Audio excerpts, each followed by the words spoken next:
네, 안녕하세요. 유현태입니다. 네, 오늘은 울산의 11라운드, 12라운드죠. 울산하고 광주 경기, 그다음에 울산하고 포항 경기, 예, 동해안 더비 이 두 경기를 좀 같이 리뷰를 해볼까 싶습니다. 제가 이제 11라운드 하고 빨리 리뷰를 하고 그다음에 이제 12라운드 리뷰를 하면 좋았을 텐데 저도 이제 일정이 있다 보니까 어, 그 한 주간이 지나고 나서 시원하게 술도 한 잔 마시고 그다음에 이제 가족의 행사가 또 있어가지고 제가 경기는 뭐 챙겨봤었는데 리뷰할 시간이 좀 안 났어요. 그래서 일단은 이 두 경기를 같이 리뷰를 하면 좋겠다라는 생각이 들었고, 그다음에 제목을 이렇게 정하는 게 좀 좋겠다 싶더라고요. 울산이 이제 최근에 조금 부진한 흐름이었는데 어찌됐든 광주 상대로는 3대 0으로 크게 이기면서 뭔가 분위기 반전이 되나 싶었는데 또 포항 상대로는 사실 좀 쉽지 않은 경기를 풀어갔다는 생각이 들거든요. 그래서 이 두 경기를 같이 리뷰를 드리면서 울산의 최근 흐름들 그다음에 특히나 이제 저 또 제 채널에 제가 댓글 달아주시는 거 대충 이게 지나가면서 막 꼼꼼하게 보진 않지만 보거든요. 근데 울산 요즘 왜 그러나요? 이렇게 댓글 달아주신 그 구독자님이 또 계셔가지고 그 얘기를 같이 드리고 갈까 싶습니다. 최근은 저는 이제 울산의 경기를 보면서 이제 그런 얘기를 한번 드렸었죠. 울산하고 FC 서울이 약간 좀 상위권 축구였다 이렇게 말씀드리고 대전하고 전북이 조금 뭔가 중위권 축구지만 성적이 지금 빨리 안정감을 찾아가지고 성적을 내고 있는 상황인 것 같다 이렇게 말씀드렸었는데 그래서 제가 이제 울산하고 서울이 빨리 정신 차려야지 성적이 올라갈 것이고 잘못하면 뭐 이제 대전이든 울산 전북이든 제가 이제 조금은 수동적인 면이 있다고 했지만 이 팀들이 결국에는 성적을 더 낼 수도 있다. 반드시 뭐 이런 주도적인 축구를 한다 그래서 성적이 나는 건 아니니까 결과를 가져올 수 있을 정도의 완성도를 만들어야 되니까 근데 지금 흐름으로 봤을 때는 지금 울산하고 서울은 안 좋죠. 안 좋고 반면에 지금 전북하고 대전은 잘 무너지지 않고 끈끈하게 경기를 운영하면서 시즌 초반을 끌고 가고 있는 것 같거든요. 근데 이제 이렇게 되는 이유 중에 하나는 울산이 저는 경기력 기복이 좀 있다고 봐요. 그래서 아까 이제 지금 제가 그런 어떤 뭐 스타일 얘기를 왜 드렸냐면 기본적으로 저는 울산이 좀 좋은 면이 있다고 봐요. 팀 그런 스타일에서. 이거는 의견이 다르실 수 있어요. 야, 못 이기는데 뭔 의미야? 그것 맞습니다. 틀린 말은 아니고, 저도 뭐 그렇게, 결과가 따라오지 않는다 그러면, 이 팀의 축구가 과연 좋은 것이냐, 이런 의문을 가지신다 그러면, 그건 뭐 당연히 동의할 수가 있는데, 일단 제가 평가하기에는 그래도, 어떤 확률적인 면을 봤을 때, 주도적인 축구를 하는 팀들이 좀 더 높은 순위가 있을 확률이 높다라는 점을 들어서, 제가 조금은 주도성 있는 축구에 점수를 조금 더 쳐주는 경향이 있습니다. 예를 들어서, 뭐, 그러니까 좀 약간 수동적인 그런 축구를 하는 팀하고 어떤 상위권을 노리고 좀 더 주도적인 축구를 하는 팀들이 있을 때 제가 느끼기에는 이 두 팀이 물론 그 팀 구성이라든지 어떤 지도자 성향이라든지 이런 것들 차이가 있고 디테일 차이가 있고 하기 때문에 반드시 이게 모든 팀에 다 이렇게 성적이 정해진다는 건 아니지만 저는 이제 일반적으로는 주도성 가진 팀들이 같은 전력이면 조금 더 위에 있을 가능성이 크다. 완성도만 갖춰진다 그러면 그런 것들이 있기 때문에 제가 좀 높게 평가하는 감이 있죠. 그래서 제가 이제 아무래도 주도성을 가지고 전방 압박하고 계속 몰아치려고 하는 팀들을 봤을 때는 대신에 이제 이게 어려우니까 완성도를 갖추는 게 어렵기 때문에 방향성이 맞다 그러면 제가 항상 그래도 좀 기다려봐야 되지 않을까요? 기다려봐야 되지 않을까요?라고 하는 반면에 조금 수적인 팀을 상대로는 제가 그런 경기를 하는 팀 특히 제가 지난 라운드 때 이제 포항 경기 서울하고 포항 경기 보고서 포항 좀 너무 수적인 거 아닌가요? 라고 제가 이제 말씀을 드리면서 조금 마음에 안 드는데요라고 했던 이유는 이 팀들은 지금 뭐 성적이 어느 정도 나오고 있더라도 이게 이제 어떻게 보면 고점이라고 볼 수 있고 저점으로 떨어질 가능성이 있다 이렇게 생각이 들기 때문에 그렇게 말씀드리는 거거든요. 이게 경향성 제가 좀 변명이 길어졌는데 경향성이기 때문에 제 말이 곧 그냥 성적으로 이어진다는 얘기가 아니라 그런 점들을 좀 같이 행간해서 읽어서 받아들여 주시면 좋겠다라는 얘기를 드리고 싶은 겁니다. 근데 이제 울산 같은 경우는 제가 자꾸 길게 설명드리게 되는데 울산 같은 경우는 이런 어떤 주도성을 가지고 있는 축구를 구사하고 있고 제가 보기에는 그래도 공격적인 측면에서 어느 정도는 합격점을 줄 만한 좀 있어요. 그러니까 뭐냐면 페널티 박스 안까지 진입이 어느 정도 되는 팀입니다. 그리고 굉장히 잘게 좀 썰어 들어가면서도 잠깐 불러올까요? 그러니까 제가 중요하게 생각하는 부분은 아, 그러니까 최근에 이제 FC 서울 경기가 좀 잘 안 되잖아요. 그러니까 이게 제가 FC 서울은 리뷰를 또 드릴 겁니다만은 FC 서울 같은 경우 제가 좀 안타깝게 생각하는 건 이 팀이 이 안에서 너무 약해요. 이 안에 들어오지는 못해. 그래서 크로스는 근데 또 부정확해요. 그리고 중거리 슛을 해결해 줘야 되는 뭐 링가드라든지 루카스 실바의 어떤 중거리 슛, 그다음에 정승원 선수도 있고 뭐 기성용 선수도 있고 하지만 중거리 슛이 지금 터지지 않고 있고 그다음에 바깥쪽에서 오는 크로스가 안 좋은 상황이고 특히나 이 안에서 싸워줘야 되는 둑스가 지금 뭐 경기력이 좋지 않기 때문에 사실 저는 서울의 공격이 좀 안 될 수밖에 없다고 생각하는 게 이 안쪽에 그러니까 골대에서 제일 가까운 그리고 제일 위협적이어야 되는 이 공간에서 약하거든요 서울이. 그러다 보니까 어렵게 경기를 하고 있다라고 생각을 하는데 지금 그래도 울산 같은 경우는 뭐 여기서 요 부위는 모르겠어요. 지금 요 동그랗 진짜 골대 바로 앞에 여기서는 마무리가 어떻게 되는지 모르겠지만 일단 제가 느끼기에는 한 이 정도 여기 요 정도까지는 이 정도까지 이 페널티 박스 안 요 부분 여기를 제외하고 문전을 제외하고 여기까지는 상당히 잘 들어가고 있기 때문에 그래도 저는 울산이 나쁘지 않다라고 생각하는 면이 있어서 제가 조금 이제 천하태평한 얘기를 울산 팬들이 보시기에는 성적이 안 나기 때문에 답답하신데 제가 좀 그래도 막 울산 그래도 좀 괜찮지 않나요? 이런 얘기를 좀 드렸던 것 같아요. 근데 이번 경기 두 경기를 보면서 확실히 좀 느껴지는 바가 있었고 제가 생각하기에는 기복의 측면이 어떤 전술이나 스타일의 측면이 아닌 면도 있을 수가 있겠다라는 생각이 들어서 그 얘기를 좀 같이 드리고 갈까 싶습니다. 자, 일단 저는 이번 그 광주전하고 김천전은 제가 경기를 다 못 봤어요. 좀 띄엄띄엄 보고 한 20분 정도 봤던 것 같아. 그래서 잘 몰라요. 김천전 잘 안 봐서 모르고 그 전에 잘 안 됐던 경기들이나 근데 이번 광주전 잘 됐으니까. 그다음에 이번 포항전도 좀 잘 그렇게 썩 매우 잘 된 경기는 아니었다는 생각이 들거든요. 근데 그 얘기를 좀 드리고 가고 싶은 게 뭐냐면 자 이번 광주전은 상당히 오랜만에 기분 좋게 크게 승리를 거뒀고 울산 팬들도 광주전 같이만 경기하면 뭐 그렇게 욕할 게 없을 것 같다 이렇게 생각하셨을 것 같아요. 근데 저는 그렇게 느껴졌던 이유 중에 하나는 역시 울산을 상대하는 상대 팀들이 어떻게 나오느냐가 또 그 울산한테는 굉장히 중요하게 작용을 하는 거죠. 예를 들면 어, 손바닥도 마주쳐야 손뼉이 난다. 손도 마주쳐야 손뼉 소리가 나잖아요. 짝 소리가 나잖아요. 그것처럼 광주가 맞불을 놔주기 시작하니까 울산의 스타일이 굉장히 돋보이기 시작했습니다. 예를 들면 이번 경기에서 그 광주전에서 11라운드죠. 광주전에서 첫 번째 골이 어떻게 들어가는지 생각해 보시면 전방 압박 시도에서 김경민 선수가 롱패스를 시도했는데 그거를 허리 쪽에서 고승범 선수가 아마 끊었던 걸로 기억하고 그걸 이진현 선수의 중거리 슛, 그다음에 빨리 따라 들어온 강상호 크로스의 이청용 마무리였잖아요. 그래서 생각해 보면 높은 위치에서 끊어가지고 역습이 전개되고 그때 이제 이 뒤에 있던 선수들이 막 빨리 따라 들어가면서 여기서 슈팅 때리고 흘러나온 거 이청용 선수 여기 강상호 잡아서 들어오고 있던 이청용 선수한테 마무리를 하게 되는 거였거든요. 그래서 사실 따지고 보면 전방 압박이라든지 주도권 싸움 서로 공 떨어졌을 때 반반일 때 누가 이길 거냐 해서 울산이 강점을 가지려고 굉장히 노력하는 팀이고 그런 거를 반영해서 지금 주전으로 뛰어오른 선수가 이제 대표적으로 고승범 선수잖아요. 고승범 선수가 그런데 반반 싸움에서 진짜 강하잖아요. 그리고 뭐 그 팀 전반적으로도 전방 압박을 굉장히 심하게 잘 이제 조직적으로 들어가고 하는 팀이기 때문에 이 상황에서 우위를 점할 수가 있었고 왜냐면 광주 선수들보다는 아무래도 연봉 많이 받는 선수들이니까 아무래도 좀 더 퀄리티가 있고 개인 능력이 있다고 볼 수밖에 없잖아요 사실. 그런 것들을 이용해서 1대1 상황에서 우위를 점했고 전방 압박해서 끊어내고 거기서 들어갔을 때 어떻게 보면 강상우 선수에서 이청용 선수 들어가는 크로스를 보면 그 강상우 선수가 이청용 선수를 매우 잘 찾았고요. 그 다음에 이청용 선수에 대한 견제가 이루어지지 않았는데 그게 사실 생각해 보면 이게 포항은 반면에 굉장히 이제 3백 세워가지고 촘촘하게 경기를 잘했잖아요. 수비적으로 경기를 잘 운영했고 전방 압박하고 뒤에 물러서는 거를 제가 보기엔 잘 섞어서 경기 운영을 했는데 그거의 차이가 뭐냐면 이게 방금처럼 여기서 허리에서 끊겨가지고 막 달려 들어가는 정신없는 상황에서는 수비 선수들이 아무래도 자기 맨투맨 혹은 자기 움직이는 선수들을 반응하기가 어려운 반면에 이 뒤에 엉덩이가 쭉 빠져 있었다. 애초에 빠져 있었다 그러면 여기서 움직이는 선수들에 따라가면서 반응하는 식의 수비가 훨씬 쉽단 말이에요. 어떻게 보면. 그러다 보니까 이청용 선수 움직이는 놓친 면도 있는 거죠. 역습을 당하고 있는 상황이니까 막 슈팅 나오고 막 정신이 없으니까 이청용이 어디서 움직이고 있는지를 찾기가 어려운 광주 수비진들이 그렇게 된 영향이 있지 않았나라는 생각이 들어요 사실. 그래서 뭐 후반전에 나오는 골들도 보면 비슷하죠. 광주가 물러서지 않고 계속 앞에서 같이 그래도 어느 정도 맞장구 쳐주고 부딪혀주려고 하는 상황에서 두 번째 골도 사실 따지고 보면 김영권 선수가 여기 지금 광주 선수들이 전방 압박해가지고 본인을 누르려고 할 때 여기 2번 선수라고 봐야 되겠죠. 어떻게 보면 이제 본인들 쪽에 그 울산의 후방 쪽에도 압박을 가하려고 하는데 이걸 그냥 본인이 공을 끌고 들어와 돌파를 시도하면 이게 이제 비싼 수비수들의 장점이죠.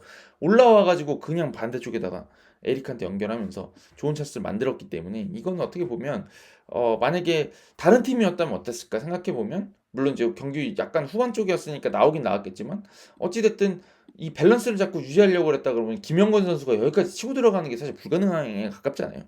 근데 이제 이런 것들이 조금 있었던 것 같아요. 그래서 제가 이제 광주는 잘했던 거는 울산 잘했어요. 잘했지만 어찌됐든 광주의 스타일이 울산의 장점을 더 돋보이게 해줄 수 있는 경기였다. 네. 그래서 또 이제 광주도 이제 아침도 갔다 왔고 해외에 나갔다 온 그런 것도 있고 하다 보니까 좀 경기가 그렇게 풀렸던 게 아닌가라는 생각이 듭니다. 그리고 로테이션도 돌렸잖아요. 그래서 원래는 이제 아사니 선수가 광주 에게 잠깐 드리면 최근에 이제 광주가 많이 쓰는 게 이쪽 왼쪽 그 포워드 오른쪽 포워드일 때도 있는 것 같긴 한데 어찌됐든 이 아사니 선수를 그 직선적으로 움직이게 만들어서 어떤 때는 이쪽에 이제 최근에 여기를 그 울산 같은 팀들 특히나 강팀들이 여기 5명으로 늘리는 경우들이 많으니까 여기는 이 선수가 여기를 따라와서 견제를 하면서 5명으로 늘려줬다가 아사니가 여기 잡아서 또 역습할 때도 깊이가 있는 게 그냥 단순히 깊이 가서 이걸 빵 때리는 게 아니라 요 아사니 선수가 이제 볼키핑이 좋은 선수니까 이 선수를 이용해 가지고 공을 몰고 들어가면서 역습하면서 이제 속도를 붙이는 형태를 많이 쓰더라고요. 여기가 볼을 끌고 있는 동안에 다른 선수들이 들어가는 거죠. 어떻게 보면. 그래서 이번 경기에서는 어떻게 보면 박인혁 선수가 이런 롤을 맡았죠. 볼을 잘 지키고 제가 보기에는 매우 빠르진 않으나 볼키핑이 되고 이런 선수다 보니까 이쪽에 쓰려고 했던 것 같아요. 그리고 또 이 박인혁 선수도 최근에 이제 되게 열심히 하고 있는 게 보이기 때문에 수비적으로도 도움을 줄 수 있었다고 생각이 드는데 그래서 아마 그렇게 썼던 것 같긴 한데 어찌됐든 로테이션이 큰 폭으로 있었고 허리에도 강인수 주세중 선수가 이제 로테이션 멤버죠. 이 선수들이 들어와가지고 경기를 하다 보니까 아무래도 이제 스타일 자체는 광주 스타일이지만 좀 역동성이나 어떤 그런 면에서는 울산 쪽이 앞서갈 수 있는 경기가 아니었나라는 생각이 들어요. 네. 그래서 울산이 또 잘했지만 광주가 잘 맞장구를 쳐줘서 3대0으로 이겼다 이렇게 말씀드릴 수가 있을 것 같습니다. 근데 이제 포항전은 좀 사뭇 달랐던 것 같아요. 그죠? 좀 사뭇 달랐고 전반 초반부터 뭔가 그 뭐 광주도 전방 압박 시도했는데 포항도 전방 압박 시도했거든요. 전반전에. 그리고 전반의 콘셉트가 굉장히 저는 약간은 전략적이었다고 봐요. 네, 포항이. 제가 이제 지난번 그 서울전 포항하고 서울의 맞대결을 좀 달리 볼 수도 있겠다라는 생각이 들었어요. 이번 경기를 딱 보면서. 그 경기에서 이제 제가 너무 긴 킥을 많이 쓴다. 중원 좀 삭제하고 그 경기를 하겠다고 하는데 그 이해는 안 가는 반 아니나 너무 좀 확률이 떨어지는 거 아니냐 이렇게 말씀을 드렸었는데 그게 또 어떻게 보면 일리가 있기는 하겠더라고요. 특히나 포항이 지금 선수단 구성이 좋은 선수들, 그러니까 어떻게 보면 주전급이고 경험이 많은 그런 선수들이 많이 빠져 있는 상황이고 어린 선수들이 많은 상황에서 이 선수들을 어떻게 극대화할 수 있을까라는 걸 봤을 때 어떻게 보면 이게 답일 수도 있겠다는 생각이 들더라고요. 뭐 100%짜리 답이 아니라 어떻게 보면 부분 점수가 있다 그러면 한 60점에서 70점짜리는 되는. 이거는 어디다 내놔도 이거는 뭐 비합리적이다라고 말하기는 어려운 답이 아닌가라는 생각이 들었는데 그게 왜 그랬냐면 전방 압박 시도하는 것도 있었고요. 그 다음에 경기 운영 자체가 굉장히 좀 반응하는 수동적인 면이 있긴 했지만 그 와중에는 굉장히 울산의 그 힘싸움에 밀리지 않고자 하는 게 많이 보였습니다. 그래서 김동진이라든지 오베르단이라든지 그 측면에 나왔던 갑자기 이름 생각이 안 나는데 그 도움 올린 선수 있잖아요. 이제 이게 늙었나 봐요. 이제 선수들 새로운 선수들이 나타나면 이름 생각이 안 나요. 누구 말씀하시는지 알죠? 그 환상적인 그 득점을 이어지는 크로스 하나하고 조르지 머리에 연결한 그 크로스 올린 그 66번 신인 선수.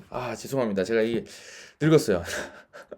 하여튼 이 선수가 이런 선수들이 왕성한 활동량을 가지고 전북하고 힘싸움을 계속 벌였던 거예요. 근데 대신에 포항이 좋았던 점은 광주는 본인들이 돌리려고 했어요. 볼을. 우리가 돌리고 그걸 또 이제 김경문 선수까지 그 제가 ACL 엘리트 8강전 리뷰하면서 김경문 선수가 굉장히 패스를 많이 하면서 어떤 그 본인들의 어떤 개인기량적인 차이들을 골키퍼가 이제 뿌림으로 해서 골키퍼는 조금 여유를 가질 수가 있으니까 골키퍼 여유를 이용해서 뿌리려고 하는 것 같다. 그러니까 패스하는 사람 한 명 더 쓰려고 하는 것 같다. 이거 예전에 과르디올라가 생각했던 거거든요. 에데르송 데리고 후방에서 빌드업하는 거.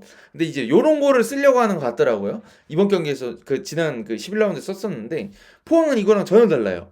그냥 압박당해가지고 이쪽에서 위험지역 여기서 이제 뭔가 일이 벌어질 것 같다 싶으면 일대 였다 차는 거죠. 였다 차서 멀리가 보내는 거야. 이거는 음, 단순하고 확률이 떨어진다고 볼 수도 있지만 볼을 여기다 떨어뜨리고 싸움의 전장을 여기다가 만들어 버리는 거예요. 그러니까 본인들이 여기서 그냥 너무 안정적으로 우리가 돌려야 되겠다. 그다음 여기다 이제 숫자를 바꿔야 되겠네요. 3백으로 나왔으니까 뒤에 숫자도 든든하게 쌓아놓고 그 다음에 여기서 본인들이 볼 돌리는데 압박하러 들어온단 말이에요.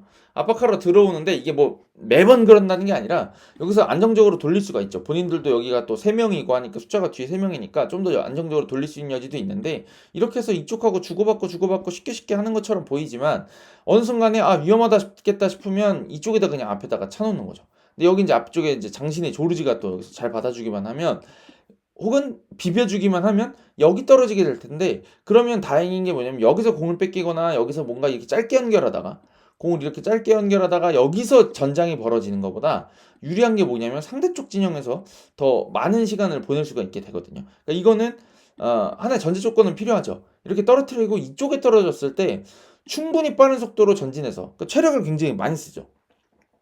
전진해서 울산 선수들이 뭔가 이쪽에서 압박을 받을 수 있도록 포항 선수들이 뛰어야 된다는 전제 조건이 있긴 하지만 어찌됐든 좀 단순하지만 허리를 생략하고서라도 이쪽에 연결해서 여기서 뭔가 이제 일을 많이 치겠다라는 게 보였고 그 다음에는 이제 이것도 있는 거죠. 이런 데다가 때려놓고 누군가가 뛰어가자. 근데 이럴 때마다 올라오는 게 오베르단입니다. 자꾸 오베르단이 본인이 직접 드리블 돌파를 해서 시도해서 뛰어 들어가기도 하고요. 어떤 때는 이 선수들이 잡고 있으면 뛰어 들어와서 본인이 공격 숫자를 하나 더 해주는. 네, 그리고 그 뒤는 김동진 선수가 그냥 지켜버리는.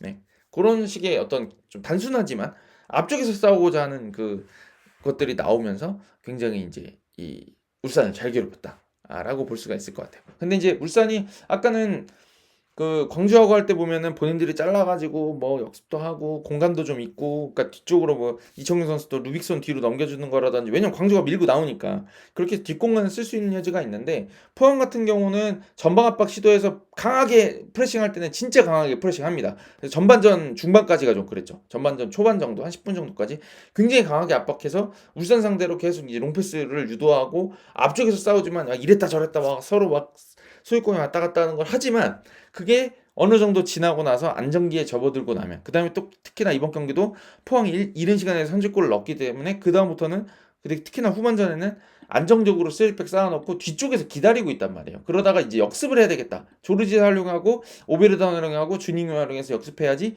요게 눈에 좀 보이잖아요. 어떻게 보면 그 수동적인 축구라고 제가 말씀드렸던 거. 근데 이렇게 하다 보니까 울산 선수들 같은 경우 여기서 이 세 명의 센터백 그 다음에 앞에 있는 이 두 명의 오베르단을 포함한 빡빡한 미드필더 하고 측면에 어정원 이특석도 젊고 잘 뛰는 선수들이잖아요. 이쪽에 다 빡빡한 선수들이 있으니까 여기서 페널티 박스 안쪽에 들어오는 게 상당히 쉽지 않고 여기서도 이제 잘 포항 선수들이 제어를 하다 보니까 득점이 잘 안 나왔던 것 같아요. 그러니까 광주 같은 경우는 앞으로 가는 힘이 있었다 그러면 포항은 버티는 힘으로 딱 있으니까 울산이 넘어뜨리기가 힘든 거죠. 이게 씨름에 비유하면 상대가 나를 넘기겠다고 힘을 써주면 그걸 되치기 해서 우리가 넘길 수도 있잖아요. 그게 이제 울산이 어떻게 보면은 그 광주하고 했던 경기 같아요. 약간 본인들이 힘도 좀 센데 우리가 힘이 좀 세. 근데 상대가 힘도 좀 약한 애가 막 우리한테 공격도 시도해 보려고 그러고 넘어뜨리려고 그러고 막 기술 쓰니까 그럼 우리가 힘이 좀 유리하니까 얘가 힘 쓰는 거를 이용해 가지고 우리가 좀 더 경기를 쉽게 풀어갔다 그러면 포항 같은 경우는 울산보다 좀 힘이 약할 수도 있어요. 근데 이 친구들은 힘을 처음엔 막 그냥 막 몰아가지고 막 울산을 쥐고 흔들려고 하니까 울산도 얘는 뭐야 막 이렇게 약간 좀 이렇게 당황한 사이에 실점을 해버리고 그 다음부터 울산이 넘기려고 하니까 포항이 힘이 좀 약하지만 어찌됐든 딱 자세 잡고 안 넘어가 일단 안 넘어간다 왜냐면 우리 1대0인데 이기고 있는데 라고 하면서 버티는 1대1인 상황에서도 원정에서 1대1 나쁘지 않다 라고 생각했던 것 같아요. 그러다 보니까 잘 버티고 있고 마지막 기회 온다 하다가 페널티킥까지 왔던 거죠. 저는 그렇게 생각합니다. 그래서 그런 어떤 경기 운영적 차이가 그 울산의 기복으로 연결이 되는 것 같다는 생각이 들어요. 그러니까 제가 지금 제목을 이렇게 적어놨잖아요. 울산 기복에 대한 제 개인적인 의견이라고. 이게 지금 울산이 과제라고도 볼 수 있는 것 같아요. 본인들한테 맞장구 쳐주고 이 맞불을 놔주는 팀들 상대로는 본인들의 장점을 어느 정도 보여줄 수 있는 팀이지만 이게 잘 버티려고 하는 팀들 혹은 이 전방 압박 강도가 높은 팀들, 그러니까 본인들하고 어떻게 보면은 궁합이 안 맞는 팀들이죠. 우리가 본인들이 까다로워하는 팀을 만났을 때는 어떻게 보면 좀 어렵게 경기를 풀어가는 게 아닌가. 근데 이제 포항 같은 경우도 이번 경기에서 좀 어렵게 저는 경기 풀었다고 생각하는 이유가 뭐냐면 확실히 울산한테 우위를 못 잡았던 이유는 뭐냐면 전반전이 그렇게 전방 압박을 엄청 세게 하다 보니까 퍼지기 시작했죠. 그래서 이제 김동진 선수라든지 뭐 젊은 선수들도 다 쥐가 나고 네, 근육 경련이 많이 나고 그다음에 그거를 인식하고 있는 박태하 감독님이 허리 쪽에 특히나 이제 많은 선수 교체를 하고 네, 그렇게 했던 이유들은 포항이 진짜 이번 경기에서 젊은 선수들을 이용해서 왕성한 활동량을 이용해서 어떻게든 울산을 제어하고자 용을 썼다고 봐요. 근데 그걸 위해서 이제 야 체력 남기지 말고 다 써야 된다. 우리가 버틸라 그러면 그런 어떤 컨셉트를 가지고 나왔던 것 같거든요. 근데 이제 그런 식의 어떤 폭발적인 힘을 쓰는 팀을 상대로는 또 울산이 어느 정도는 고전하는 면이 있거든요. 근데 그런 것들 때문에 기복이 좀 생기는 것 같고요. 그 다음에 이제 여기부터가 또 저의 이제 진짜 생각이기도 한데, 요거는 제가 지금까지 말씀드린 거는 이제 광주하고 포항은 어느 정도 다 말씀드린 것 같아요. 그래서 이제 울산 얘기를 좀 더 드리고 할 건데, 울산 같은 경우는 저는 그러니까 제가 지금은 이걸 다 스타일, 그러니까 전술적인 스타일 얘기를 말씀드린 거예요. 근데 저는 개인적인 생각은 최근에 느끼는 거는 이거는 전술적인 스타일의 문제가 아닐 수도 있겠다라는 생각이 좀 들어요, 저는. 물론 스타일도 영향을 미칠 수가 있지만 그렇게 생각하는 이유는 뭐냐면 저는 선수단 구성하는 거에 있어서 김판국 감독님이 조금 일관성이 떨어지는 거 아닌가라는 생각이 좀 들어요, 저는. 개인적으로 저는 광주전 좋았다고 생각하고요. 그 다음에 최근 경기력을 보더라도 광주전 멤버들을 주축으로 해서 조금 변화를 주는 정도가 좋지 않을까라는 생각을 하거든요. 저는 일단 저는 이게 너무 이제 선수들에 대한 평가가 좀 들어가서 죄송하기도 하고 어렵기도 하고 저의 어떤 그런 건데 이건 진짜 정말 제 사견임을 전제로 해서 말씀드리겠습니다. 일단 저는 강상우 오른쪽 왼쪽 루빅손 체제가 일단 제일 좋지 않나라는 생각을 합니다. 아니면 오른쪽 강상우 왼쪽 박민서 정도로 하던가 루빅손 올렸을 거면. 왜냐면 저는 개인적으로 윤종규 선수가 지금 울산에 잘 적응하고 있지 못하다고 생각합니다. 왜냐면 윤종규 선수가 뭐 서울에서도 그렇고 뭐 김천 상무에서도 그렇고 꾸준하게 활약을 해왔지만 지금 울산 같은 경우는 조금 에너제틱하고 되게 템포가 빠르고 그래서 또 상대가 또 빠르게 접근해 오기도 하는데 윤종규 선수가 좀 그 템포에 좀 적응을 못한다는 느낌을 받을 때가 있고 실수가 있는 선수거든요. 윤종규 선수가 제가 느끼기에는 그렇지 않나요? 그러니까 그 실수, 그 페널티킥을 내주기도 한다든지 그런 것들이 있다 보니까 윤종규 선수가 나오면 뭔가 좀 불안한 느낌이 있어요. 제가 느끼기에는. 그래서 울산 같은 경우는 앞에서부터 수비를 많이 하는 팀이고 수비적으로 경기 운영을 하거나 이렇게 하는 팀들보다는 그런 면도 있긴 하지만 이 풀백들이 수비를 1대1에서 어느 정도 제압을 해줘야 될 필요가 있다고 생각이 드는데 거기에서 불안감이 있다 보니까 차라리 강상우 선수가 이제 굉장히 이제 영리하게 잘하잖아요. 어떻게 보면 야가 빠졌다 이렇게 느낄 정도로 정말 얄밉게 수비를 잘하는데 이 선수가 있을 때가 좋은 것 같고 루빅손도 이제 1대1에서 어느 정도 되는 선수라서 좀 그런 것 같아요. 그래서 저는 그쪽이 좋은 것 같아요. 근데 이제 이게 제가 전반적으로 아쉬운 자리들을 좀 말씀드리고 이 조합을 설명드리려고 하는데 그 다음에 김영건 선수 파트너가 좀 문제다. 서명관이 잘해줬는데 서명관이 빠진 다음부터 지금 그 자리가 계속 바뀌거든요. 그래서 최석현이 나온 적도 있고 강민우가 나오기도 하고 지난 광주전에서는 황석호 선수가 나왔는데 솔직하게 말씀드리면 저는 황석호가 제일 낫지 않나 싶어요. 일단 최석현 선수는 조금 사이즈가 작은 면이 있죠. 그것도 있고 아무래도 이 선수도 경험이 부족하고 강민우 선수 마찬가지고. 근데 저는 이번 포항전에서 그러니까 실점은 강민우 선수 잘못이 꽤 크다고 생각해요. 왜냐면 혹시 리플레이 돌려보시면 아시겠지만 김영근 선수가 좀 혼내거든요. 근데 저도 그게 맞는 게 뭐냐면 아니 크로스가 강하게 잘 들어온 건 맞아요. 잘 들어온 건 맞는데 그런 크로스를 뒤로 넘기면 안 되죠, 센터백이. 왜냐면 뒤로 넘기면 누가 들어올지 어떻게 알아요. 그리고 문전에 떨어지면 혼전이 벌어지면 어떻게 될지 모른단 말이에요. 그리고 강민호 선수가 나가려고 했어요. 심지어 움직이려고 그러면 수비 선수들은 당연히 다 제가 처리하는구나 라고 생각하기 마련인데 거기서 멈춰버렸단 말이죠. 근데 그때 반응한 게 오베르단이었는데 저는 그걸 강민호 선수가 앞에서 잘랐어야 된다고 봐요. 뭐 코너킥을 주더라도. 근데 제가 보기엔 자를 수 있었던 것 같거든요. 그러다 보니까 이런 이제 강민 선수가 아쉬운 면이 있다는 거죠. 최석현 선수도 마찬가지고 이런 면에서 약간 제가 느끼기에는 이 프로의 템포, 프로에서 하지 말아야 될 것들을 좀 하는 게 아닌가라는 생각이 들어요. 그러니까 저는 어떻게 느끼냐면 고교 무대나 K리그 2에서는 반응을 안 해도 될 만한 장면인데 K리그 1에서 그런 데서 반응을 안 하면 들어간단 말이에요. 그러니까 이게 저도 K2나 K리그 2나 K리그 1이나 이렇게 인터뷰를 많이 다녀보면 딱 하는 말이 그거예요.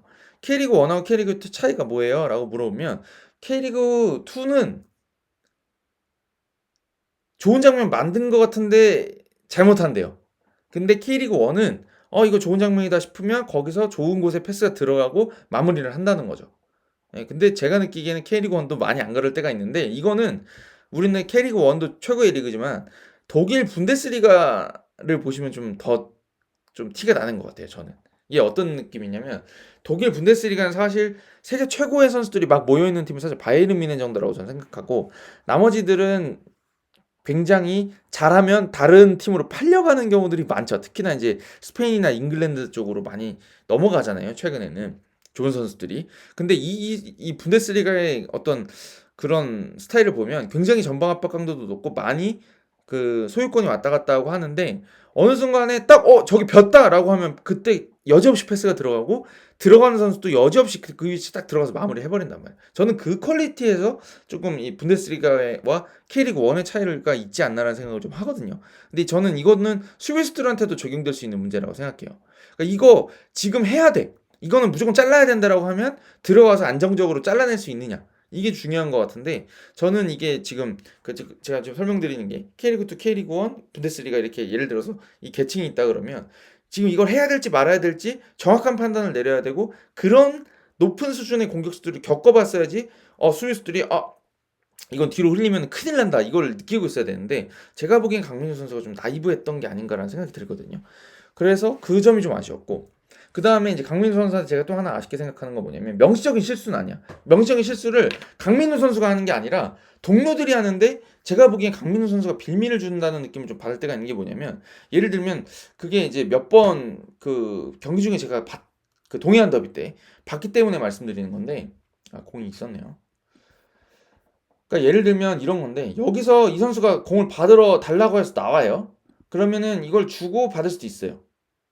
이것도 좋은 선택이야. 그리고 이 선수가 달라 그럴 때 줘서 이 선수가 여기 풀어나오게 하는 것도 장점이지만 저는 약간 미묘한 타이밍 미스가 있다고 생각해 뭐냐면 그러니까 예를 들면인데 100% 계속 그랬다는 게 아니라 예를 들면 여기서 이 선수가 여기 있다가 여기서 이제 볼을 돌릴 수가 있겠죠. 좌우로 이제 공격 작업을 하고 있는데 여기서 미드필더가 받으러 나올 때 툭 튀어나왔어요. 그래서 나 줘! 했을 때 딱 들어가면 이 선수가 내줄 수도 있고 뭐 돌아설 수도 있고 왜냐면 이 선수가 이렇게 따라올 테니까 여기 이제 반대쪽으로 휙 돌아버리겠다라든지 여러 가지 움직임을 할 수가 있는데 예를 들면 똑같은 장면인데 여기서 나왔어요. 툭 튀어나와가지고 이제 이 선수가 따라 붙으려고 하는데 이 타이밍이 안 줬어. 그래서 이 선수가 안 주나 보다 하고 약간 멈추려고 감속을 했는데 이때 패스가 들어가면 어떻게 되냐면 여기는 따라온단 말이에요. 그래서 이 선수는 멈추려고 하다 보니까 딱 멈췄는데 이 발 밑에 들어와요. 근데 여기서 이 선수가 뒤에서 꽝 부딪히면서 밀어내기 시작하면은 볼을 제대로 못 잡아놓고 뒤로 밀려나다가 이제 뺏겨가지고 역습을 주고 이렇게 되거든요. 혹은 이 선수가 달라고는 하는데 위치가 안 좋으면 주면 안 될 것 같은데. 근데 제가 보기엔 강민호 선수가 이런 때 조금 위험하게 주는 것 같아요. 뺏길 수 있는 위치에다가 줘버리니까 공은 물론 여기서 뺏겨서 이 선수들이 못하는 것처럼 보이지만 제가 보기에는 이거는 강민호 선수가 좀 더 볼을 잘 돌리면은 좋지 않을까라고 느끼는 장면들이 있어요, 사실. 그러니까 김영건 선수가 저는 요즘에 이제 울산 경기가 좀 이제 몰아치는 경기들이 많아서 그런지 모르겠지만 김영건 선수 패스가 진짜 좋아요. 좌우로 때려주는 것도 좋지만 미드필더한테 넣을 때도 보면 미드필더 선수들이 원하는 타이밍, 그러니까 내가 주고 싶은 타이밍이 아니라 얘가 받으면 편할 것 같은 타이밍에 쑥쑥 넣어줘요. 좀 어려운 길이라도. 예를 들면 뭐 여기서 이 선수가 받으러 나왔을 때 여기 줄 수도 있지만 이런 때 조금 어렵지만 이쪽에다가 뭐 얘를 이쪽에 연결해서 이 선수가 받으러 나오면서 이 선수는 오히려 이렇게 돌아뛰어서 가면 받으면 되니까.